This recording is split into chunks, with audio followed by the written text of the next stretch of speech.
tumultuous times right now. If there's anything we can take away from what's been going on and all the change we're seeing, is that we can't control what's happening in our external environment.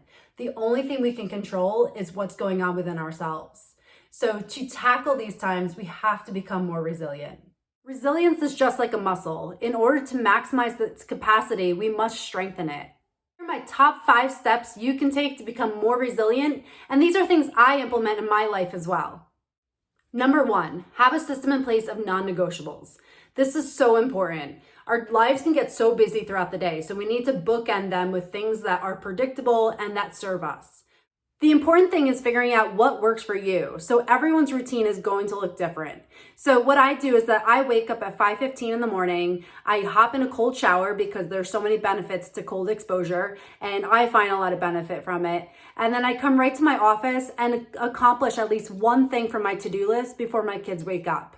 At the end of the day, I write in my journal 3 things I'm grateful for, a positive experience that happened in the day, and then I read 10 pages from a personal development book. So that's my bookending. I start my day out with a routine and I end my day with a routine. Number 2, respect your time and energy. These are our most precious assets in life. And if we don't respect our own time and energy, we cannot expect anyone else to do that. So the way I do that is I keep track of my time in a log. So I see exactly where my time is going, and then I make my schedule as efficient as possible so that I can be present for my family, but also be present for the things that I need to get done. And then as far as my energy, I have learned, and I'm still learning, how to say no to things that don't serve my purpose and my overall vision. So that, again, it's hard to do when you start out, but it gets easier as you make those changes. So again, respect your own time and energy, and you'll notice that things will change to serve you in a better place. My 3rd tip for becoming more resilient is expect failure and welcome it.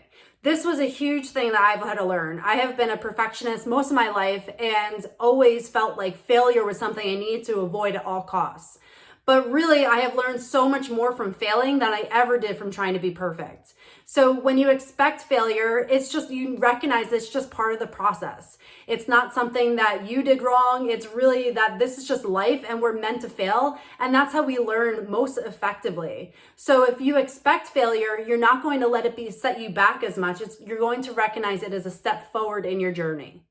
Number 4, learn from the best. There are so many amazing people who have gone through life and have been through a lot of struggles and have come out on top and are extremely resilient. And there's a lot to learn from them. If we can learn from their mistakes, their failures, then we're less likely to make more of our own and we can progress in life quicker. So learn from the best, read, listen to podcasts, and learn from people that have been where you want to be. And number 5, have a support system. Having a support system is so important because you're going to face challenges, you're going to have setbacks, you're going to have things that step in your way and become huge barriers. That's, again, just part of the process. But if you have a support system who has your back, makes you feel comfortable and safe, you always have people to go to help you along the journey.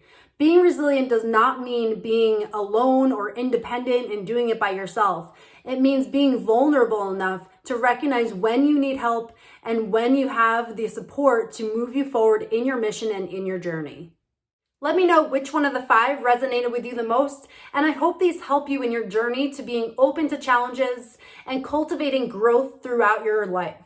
And if you haven't done so already, please subscribe to the channel, leave any questions, comments, or reviews you'd like to. And thank you again for spending your precious time with me and joining me along this journey of life.